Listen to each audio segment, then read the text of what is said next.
I don't usually talk about this. Honestly, I've only ever told one person about it, my neighbor, and even then I didn't say everything. Because the truth is, I still don't really understand what happened, and part of me don't want to. But I figure if you're into strange stuff and you're not from around here, maybe you should hear it. Maybe you'll believe me, or maybe you won't. Either way, it happened. This all started back in 2012. I was living by myself at the time, up in the hills of western North Carolina. Little cabin I'd fixed up after my uncle passed. He left it to me. It's one of those places that don't show up on maps real easy. No paved road. You gotta follow a dirt track for a good 10 minutes, then cross this old wooden bridge over a creek, and after that you'll see it tucked into the trees. Not much around, just woods and ridges as far as the eye can see. And that's what I liked about it. Peace and quiet, no traffic, no neighbors knocking, no noise. Just the sound of nature. I'd get up early, fix coffee, sit on the porch, watch the fog roll through the trees. It was peaceful, honest living. I hunted, fished, fixed up the place when I had to. Most nights I just read or watched old DVDs on this beat-up little TV. Anyway, everything was fine for the first couple years. Nothing strange, no bad vibes, just a quiet place in the mountains. Then one night, that changed. I remember it clearly. It was late, maybe a little after 2 a.m. I'd fallen asleep in my chair with the TV on, volume down low. Something woke me up. Not loud, just something that didn't belong. At first I thought maybe it was a coyote howling. We get them around here sometimes. But then I listened. It wasn't a howl, it was whistling. Soft, steady, a little melody, real slow, like someone just passing the time while walking. At first I thought maybe it was the wind. Sometimes the wind will move through the trees and make strange sounds, especially when it hits the branches just right. But this wasn't the wind. It was too deliberate. It went like same notes, over and over, real slow, real steady. I got up and walked to the back window. Didn't see anything, but the sound was coming from the woods out behind the house. I stood there for a minute just listening, trying to place it. After a while it stopped. I figured maybe it was just some hiker passing through, or maybe a neighbor I didn't know. I mean, it was weird, but not scary. Not yet. But then it came back the next night. Same time, same exact melody. Around 2 a.m., right on the dot. Again from the woods behind the house. That time I stood by the door for a long while just listening, and something about it started to feel off. Not just the sound itself, but the way it kept happening at the exact same time. Like it was waiting. I didn't go outside, just locked the door and went to bed. By the third or fourth night, it became a routine. Like it was on a schedule. I'd be sitting in my chair trying not to pay attention, and right around 2 a.m, there it was. Now I started to get nervous. It was too consistent. I thought about going out there with a flashlight, but something in my gut told me not to. That little voice in the back of your head, the one that tells you when you're not safe. It was getting louder every night. So I started leaving the porch light on, kept the windows shut, sat with the lights off so whoever or whatever was out there wouldn't see me. I'd just sit in the dark, holding my breath, listening to that slow whistle drift through the trees.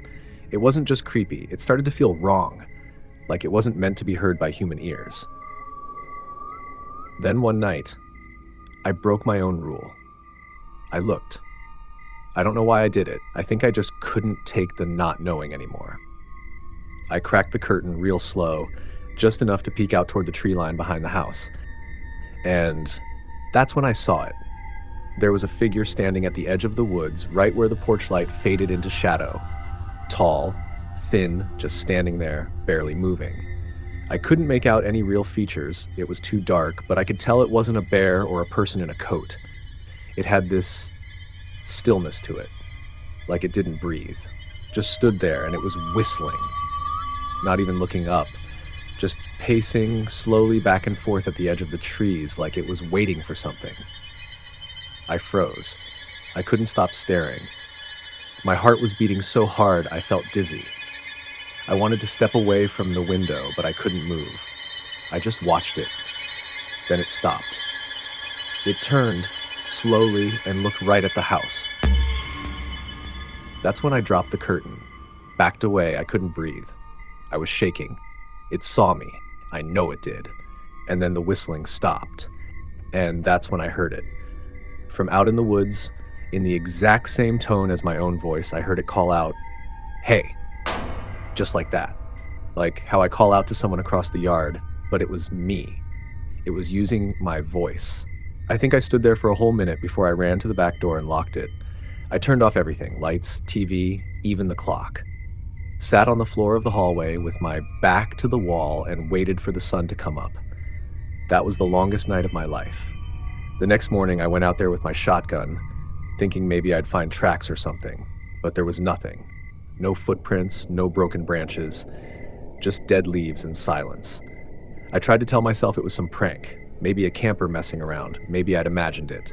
But deep down, I knew better. That thing, whatever it was, wasn't human. And it wasn't just passing through. It knew me. It knew my voice. I didn't sleep for days after that. Every night I'd sit up, lights off, shotgun in my lap, just waiting. But the whistling didn't come back. Not for a while. I told my neighbor about it later that week. Old man, name's Ray. He's lived on the other side of the ridge for maybe 30 years. Doesn't say much, but he's seen things. When I told him what I saw, and especially what I heard, he didn't laugh. He just got real quiet. Looked out toward the trees and said, "You don't go looking for the things out here. You just pretend they ain't real." That's all he said. And I've taken that to heart ever since. The whistling came back one more time about a month later. Just one night, same time, same melody, but this time I didn't move, didn't look, didn't even breathe. Eventually it faded into the trees, and I haven't heard it since. But I know it's still out there, watching, waiting. And if you ever find yourself alone in the mountains and you hear something out in the dark that sounds just a little too human, just remember, if you hear it, you don't.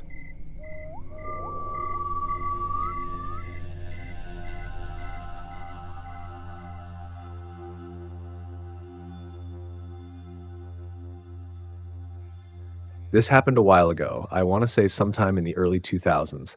I don't remember the exact year anymore. But it was after college, before life really started to settle in.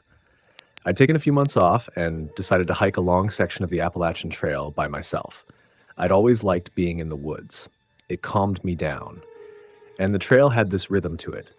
Wake up early, hike most of the day, shelter or a quiet campsite, eat, sleep, repeat. After a week or two, it's like your brain just slows down. You stop worrying about phones and clocks and everything else. The first couple weeks were great. The weather held up, and I met a few other hikers here and there.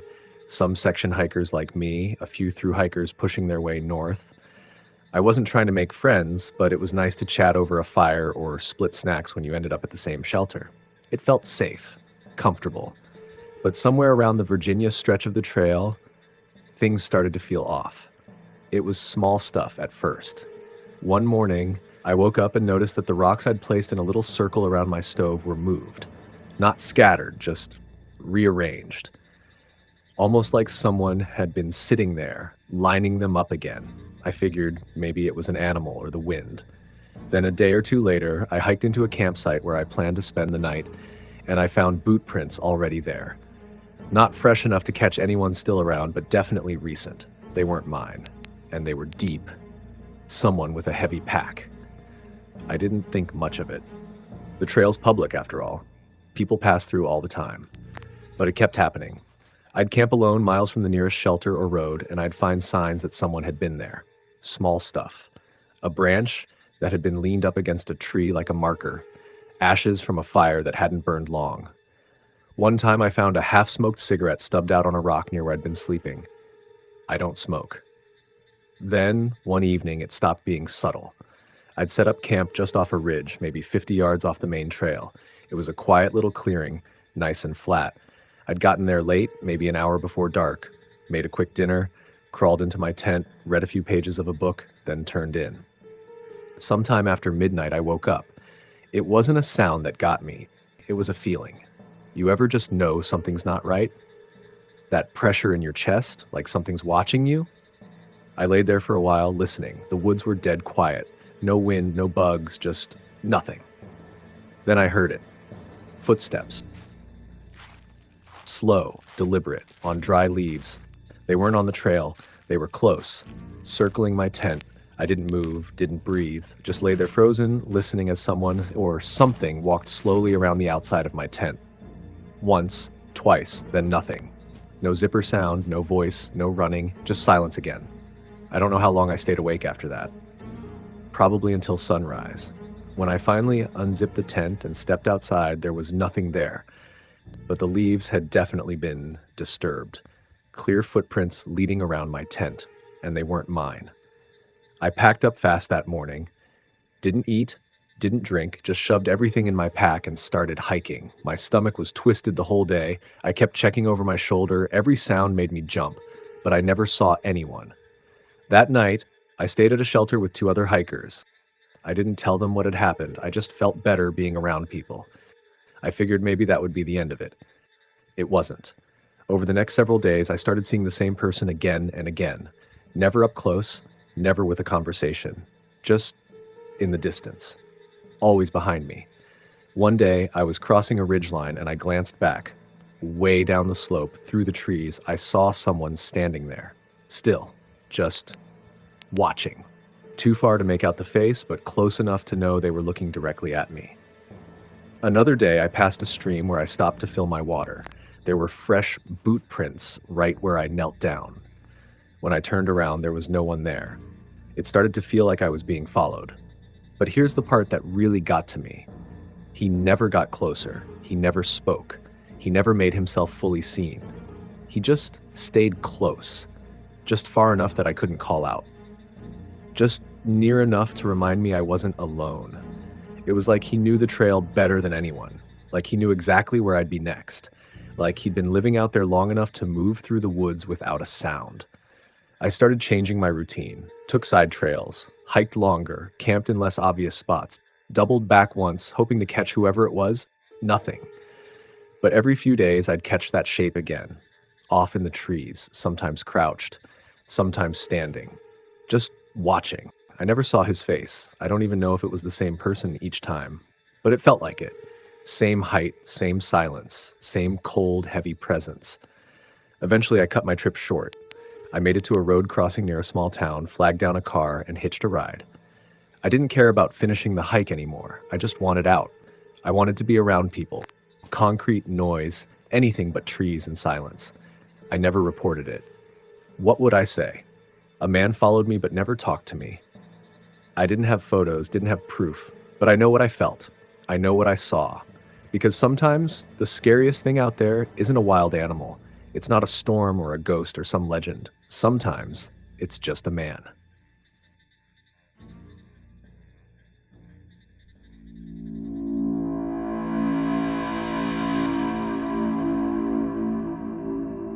You ever do any solo hiking? I used to do it a little bit. Not too much. Mostly just shorter weekend trails. But I know a lot of people who really get into it. Real deep woods stuff. Multi-day hikes, totally off-grid. One guy I used to talk to through a hiking forum, let's call him Mark, he was one of those folks. Not the loud, extreme survivalist kind, just quiet, liked his space. Said the woods helped clear his head. Anyway, this story happened to him. Or at least that's what he told a couple of us back around 2011. He never made a big deal out of it, didn't post about it online, just shared it once during a group meetup in kind of a half-serious way. But you could tell it messed with him, the way he talked about it. Real slow, quiet, like he was still trying to make sense of it. He was out in Southwest Virginia, somewhere in the Jefferson National Forest, I think. That's all he'd say. Real deep in the mountains, he planned a 4-day loop, solo, packed light, tent, sleeping bag, food, basic gear. Nothing fancy. He'd done this kind of trip before, no problem. First night, everything was fine. Camped near a creek, cooked some ramen, listened to the sounds of the forest. Nothing unusual. He said it was calm, peaceful even. That kind of thick quiet you only get out in the middle of nowhere. No cell towers, no headlights, just wind and bugs and the distant sound of water moving somewhere out of sight. It was the second day when things got weird. He hiked out maybe 10 miles and found a new spot to set up camp. Flat clearing, decent cover, good trees for his bear bag. He made a little fire, cooked a bit, read a book, then turned in early. He always zipped his tent up tight. Didn't like critters crawling in during the night, especially in tick country. When he woke up the next morning, he noticed the flap of his tent was halfway open. He thought maybe he hadn't zipped it all the way, or maybe the wind pulled at it. But then he saw something stranger. His backpack, the one he always kept right next to his sleeping bag, was outside the tent, sitting upright like someone had picked it up and set it down neatly. His boots, which he remembered placing under the flap, were a few feet away. One of them was turned completely around. He said he just stood there staring at it all for a minute. Nothing was stolen, nothing damaged. His food was still in the bear bag. Everything looked placed, like it had been handled carefully, deliberately. Still, he wrote it off. Figured maybe he did it in his sleep, maybe a raccoon or something had gotten curious. He convinced himself that he was just being paranoid. Didn't want to overreact. But that night, it got worse. He went to bed early again, but he couldn't sleep. He said the woods felt different. The bugs weren't chirping like they were the night before. It was too quiet, like the whole forest was holding its breath. Somewhere around 2 a.m, he heard footsteps. Real slow, crunching leaves one at a time. Not an animal, too heavy for that. And steady, like someone walking carefully, trying not to be heard. He froze. Didn't unzip the tent, didn't move. Just listened. The footsteps circled the tent once, then stopped. Nothing for a long time. Then something brushed lightly against the side of the nylon, like fingers dragging slowly, then silence again. He laid there until dawn, never fell back asleep. When the sun came up, he finally got the nerve to look around. Didn't see anyone, but his gear had been moved again. His flashlight was sitting on a rock about 10 feet from the tent. His cooking pot was upside down, perched on top of a log. Again, nothing missing, just rearranged. He almost packed up and left right then. But he told himself he was probably just on edge. Maybe another camper had wandered too close. Maybe he imagined more than he actually heard. It's easy to do when you're alone in the dark, he said. So he stayed one more night. This time, he didn't cook, didn't build a fire, just sat in the tent with his knife and a headlamp. He barely moved. That night, it came back. He heard it again around the same time, 2 or 3 a.m. Light footsteps, then silence, then the unmistakable sound of someone breathing outside the tent. Just slow, steady breathing, a few feet away. He flicked his headlamp on and shouted something like, "Hey, who's out there?" No answer. Just a rustling and then footsteps moving away, but not running. Just walking, like they weren't scared, like they wanted him to know they were there. He stayed up till daylight again, and that morning he found something that really messed with him. Next to his tent, on the ground, were little piles of stones. 3 of them. Not natural. Each pile had exactly 5 rocks, stacked like little towers. He hadn't seen them the day before. They weren't there when he went to sleep. He didn't waste another minute. Packed his gear and hiked out fast. Skipped the trail he came in on and cut through a different route. Said he didn't stop for water, didn't take breaks, just kept going until he got back to his car. When he made it to the ranger station, he reported what happened, gave a vague description. Said he thought someone might be messing with hikers out there. The ranger just kind of nodded and said, "Yeah, we get a few stories like that every now and then." Nothing more, no investigation, no follow-up. Mark never went back to that trail again. I think he still hikes, but only in well-used areas now. Trails with lots of people, campgrounds, lighted paths. Said he just doesn't trust the deep woods anymore. Not after that. And here's the part that really stuck with me. When someone in the group asked him what he thought it was, who it might have been, he just shook his head. He said, "I don't know what they wanted. I don't think they wanted to hurt me, but they wanted me to know they were there." And that was worse. It wasn't the idea of being attacked that scared him. It was the waiting, the watching, the feeling that someone had been so close so many times and chose not to do anything yet. And that's what gets to me. Because there are people who live out there, people who know the trails better than any ranger. People who might be out there for reasons no one really understands, off the grid types.